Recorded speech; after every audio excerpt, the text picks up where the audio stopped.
All right, let's dive into one of Franz Kafka's most profound and honestly haunting short stories, A Hunger Artist.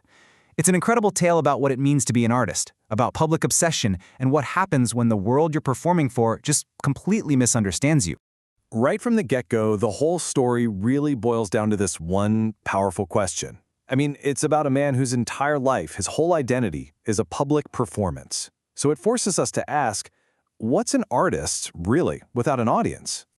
So we start out at the absolute peak of the hunger artist's career. And this is going to sound wild, but back then, professional fasting was a huge deal, a massive public spectacle. And our guy, he was the biggest star in the game. I want you to just picture this for a second. An entire town is completely captivated. People were buying season tickets, just to sit and stare at a man in a cage who was doing nothing but starving himself. It was the hottest ticket in town.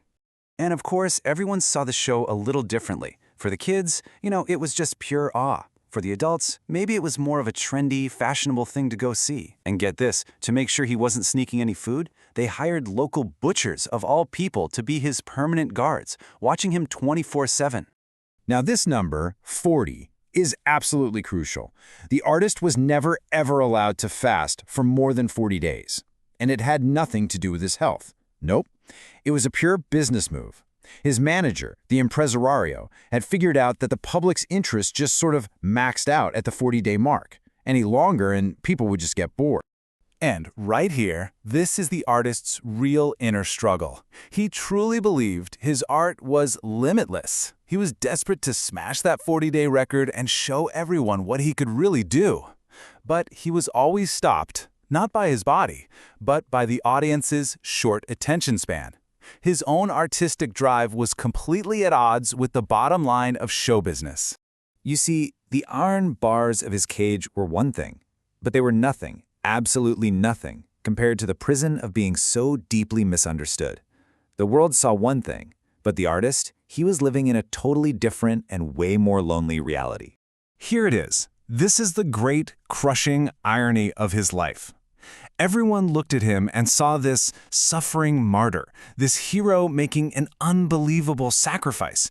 But for the artist himself, fasting was a piece of cake. It was the most natural thing in the world for him. And he told people this, but no one ever believed him. This really breaks down that huge gap between the truth and the performance, doesn't it? On one side, you have the artist's reality. This is easy for me. My art could go on forever. And on the other, you have his manager's story. Look at this poor, suffering man pushing himself to the absolute limit. It's art being twisted for profit. And that's what really broke him. He wasn't just stuck in a cage. He was stuck inside an idea that other people had of him, and he couldn't get out. I mean, think about it. How do you prove your truth when the entire world is sold on a lie? But you know how it goes. Public tastes change. What was a sensation one day is old news the next. And for our artist, this is where the long, tragic fall begins, as the very world that built him up just forgets he even exists. I mean, just look at this career path. It's brutal. He goes from being the main event, the star attraction, to a total nobody. The public develops what Kafka calls a revulsion for his act. He ends up joining a big circus, but they don't even put him in the main tent. They stick his cage way out by the animal enclosures, and he literally becomes just an obstacle people have to walk around to get to the good stuff. So what went wrong? It's painfully simple. The world just got used to him. The shock value wore off. His art, which was once so bizarre and captivating, just became normal. And with that familiarity came total indifference. The world just passed him by. And in a really twisted way, he finally gets his wish. He can fast for as long as he wants. But it's the definition of a hollow victory. His signs are filthy, no one bothers to update the little board counting the days. He just keeps on fasting, completely alone. He becomes so insignificant that one day a worker stumbles on his cage and just assumes it's empty junk that needs to be cleared out. This all leads us to the story's absolutely devastating ending. After being discovered in the dirty straw, barely alive, the hunger artist finally gets to explain the real secret behind his entire life's work. These are his final words, and they just change everything. His whole life's work, his art, it wasn't some act of incredible willpower or spiritual strength. It was necessity. He fasted because he could never find any food that he actually enjoyed, nothing that satisfied him. It wasn't a choice. It was just his nature. And that's it. There's no ceremony, no final bow. Just a cold, practical order. Clear this out. He's thrown away like garbage, buried along with the dirty straw from his own cage. A life dedicated to this one single thing, just erased. And immediately, they fill his spot. The cage isn't even empty for a day, and the replacement could not be more different.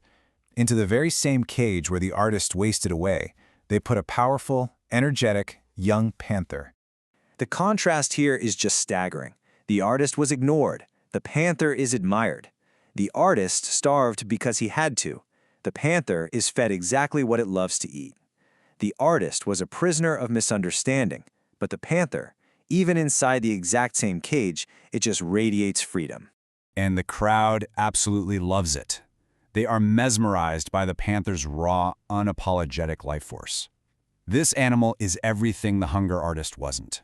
It's strong, it's satisfied, it's just brimming with a kind of vitality that's almost overwhelming to watch. In the end, the world didn't want his complicated, quiet struggle. It wanted this, a simple, powerful, and undeniable display of life. So, we end up right back where we started, with that big question. The hunger artist lived and died according to his own bizarre inner drive. But without anyone to watch him, or at least to understand him, did any of it matter? This story really leaves you wondering, what gives art its value? Is it the artist's private need to create it, or is it the public's desire to see it?